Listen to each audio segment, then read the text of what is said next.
दोस्तों, जब भी रुपी कमज़ोर होता है तो आपने नोटिस किया होगा कि एफआईआई सेलिंग बढ़ जाती है और मार्केट भी गिर जाती है। लेकिन सबसे बड़ा सवाल ये है कि आखिर रुपी कमज़ोर होने से एफआईआई को क्यों लॉस हो जाता है? उन्होंने तो इन्वेस्टमेंट इंडियन रुपी में किया है, तो फिर उनको नुकसान कैसे होता है? तो सच्चाई ये है, एफआईआई का पूरा गेम करेंसी के ऊपर डिपेंडेंट है। तो आज की इस वीडियो में मैं आपको एक सिंपल एग्जांपल देके सिखाऊंगा कि आखिर रुपी कमज़ोर होने से प्रॉफिट भी कैसे लॉस में कन्वर्ट हो जाता है, और एंड में आपको एक ऐसा कॉन्सेप्ट समझ में आ जाएगा जो 90% ट्रेडर्स को अभी भी पता नहीं है।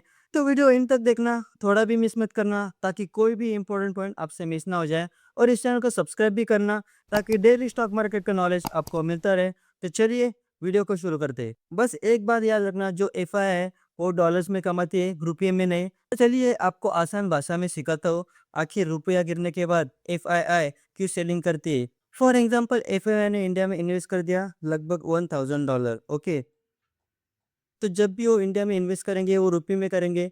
तब मान लो कि रुपये की वैल्यू थी लगभग 88 रुपीज़ पर डॉलर। रुपये की वैल्यू थी 88 रुपीज़, तो उनका इन्वेस्टमेंट कितना हो गया? लगभग 88,000 उनका इन्वेस्टमेंट हो गया, बराबर। तो मान लो उधर से मार्केट ना ऊपर गया ना नीचे गया, उधर ही रह गया महीना भर। तो जब भी वो पैसा अभी निकालेंगे, लेकिन मान लो जो रुपीज़ की वैल्यू थी, जो 88 रुपीज़ थी, वो हो गई 94 रुपी। हमारा रुपया मान लो कि कमज़ोर हो गया। तो जब भी वो मार्केट से पैसा निकालेंगे तो क्या हो गया? 88,000 उनकी जो इन्वेस्टमेंट थी, बराबर, डिवाइड बाय 94, तो आंसर आता है 936। तो उनको रिटर्न में डॉलर कितने मिले? 936। लेकिन उनका इन्वेस्टमेंट कितना था? $1000। और और उनको मिले कितने? $936। $936 मिले उनको, बराबर। तो उनको लॉस हो गया लगभग $64 का, उनको लॉस हो गया। और परसेंटेज में देखो तो 6.4% उनको लॉस हो गया।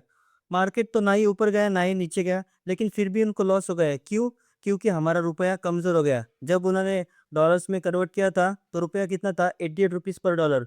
फिर क्या हो गया? डॉलर था वो $94 पर तक कमज़ोर हो गया, तो उनको लॉस हो गया लगभग $64 का। तो आपको अभी क्लियर कट समझ में आ गया होगा कि रुपीस कमज़ोर होने से एफआईआई को क्यों लॉस हो जाता है।